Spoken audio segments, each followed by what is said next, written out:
We are officially into the knockout stage of Olympic hockey, and the NHL's biggest stars are delivering exactly what this tournament needed. U.S. went undefeated in group play. Canada went undefeated in group play. And unless something goes very wrong, we're staring at a gold medal game the hockey world has been waiting years for. But here's the thing. Neither path is easy for Team USA nor Canada, Frank. No, it is not. The Americans handled Germany 5-1 and finished group play 3-0. Auston Matthews had the best game of the tournament, 2 goals and an assist. Connor Hellebuck looked steady in net. The Kachuk brothers were doing Kachuk things again, chirping, hitting, dragging emotion into the game. On paper, it's exactly what Team USA needed, but Team USA has not played a real heavyweight yet. Latvia, Denmark, Germany, good teams, not medal favorites. So while they have been very, very good, they have not been tested yet. Yeah, haven't necessarily been tested. And for Team USA, it's going to be the difference between. It's going to be either Latvia or Sweden based on how that game played out today on a Tuesday.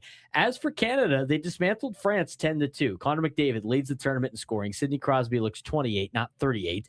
Nathan McKinnon is playing like a freight train, and Canada outscored opponents by 17 goals in 3 games. 17. They look faster, more explosive, more clinical. But here's the twist. Canada hasn't been tested either. France isn't a contender. And when they finally face a team that can match their pace, we find out if this is dominance or just early round fireworks. There's also a quiet question in net. Jordan Binnington hasn't had to steal anything yet. If this becomes a 1-goal semifinal or gold medal game, does Canada have the edge in goaltending? And that's not a rhetorical question, Frank. No, Binnington was very, very good in the Four Nations tournament, and that kind of sealed him as Canada's number 1, but he has not been great this season for the St. Louis Blues. So it's kind of just been average, as far as Canada is concerned. You're beating teams that you're supposed to be beating at this point, but against a wild and rowdy team like the United States, that could be a big old problem for them. The quarterfinal trap. The U.S. likely draws Sweden, arguably the 3rd best roster in the tournament, a full NHL lineup, elite defense, veterans who don't care about hype. Sweden is exactly the kind of team that can turn this into a 2-1 grinder.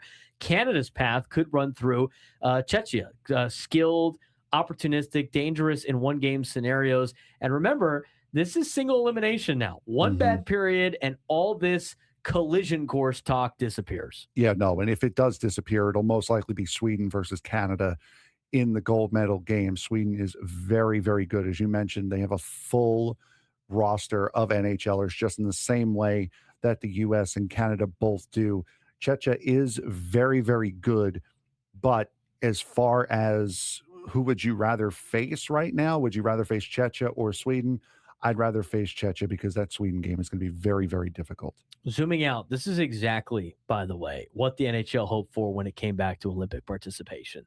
Stars are starring. Rivalries feel real. The Kachucks are chirping, about Stanley Cups. Tom Wilson is fighting under international rules. This feels like meaningful hockey. And when the NHL resumes after the break, that intensity carries over. I'm going to speak from experience. I remember I think it was 2012, or I don't remember exactly, but around that time when I was in high school, Team USA played Canada in the semifinals of the Olympics. And I was hooked on watching that particular game to the point I needed to start watching the NHL. And San Diego doesn't have a team, and at the time didn't have the San Diego Gulls back here. I don't even think they were around. That was part of the dark years where there was no San Diego Gulls hockey, not at any level. And I wanted to get into the NHL. And so the closest team was the Anaheim Ducks. And it wasn't LA, which is even better. I liked the Ducks, as a kid a little bit. So I jumped on it watching the Anaheim Ducks. And I've been hooked with hockey ever since. And that comes away from NHL players playing in the Olympics, Frank. Yeah, absolutely. It's not just the Olympics, it's international tournaments as well. There used to be other international tournaments that these NHL players would participate in, and it really came back with the Four Nations, because being honest, if the Four Nations doesn't kick off, I don't know how likely it is that the NHL plays in the Olympics. So it always means more when you're playing for a nation on the front of your sweater than it does for the name on the back or just a team. We've talked about the collision course, Team USA and Canada. Which team is actually under more pressure right now, USA or Canada? The United States has not won Olympic gold since 1980. Canada expects gold every time. The Americans may have the better goaltending, but Canada may have the better high-end firepower. Who has more pressure to win a gold medal? I would say it's Canada. And the reason why I would say it's Canada, even though it's been such a long drought for the United States, is because this is the last opportunity that guys like Sidney Crosby are going to have to try to win to win gold medals again.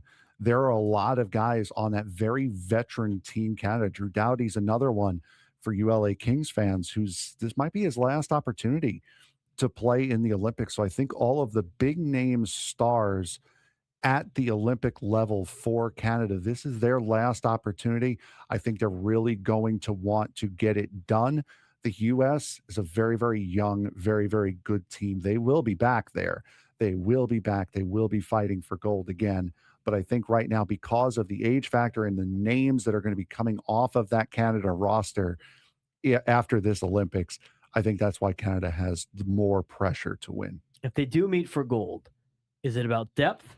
Is it about goaltending? Or does it simply come down to who has Connor McDavid on the ice in the final 5 minutes?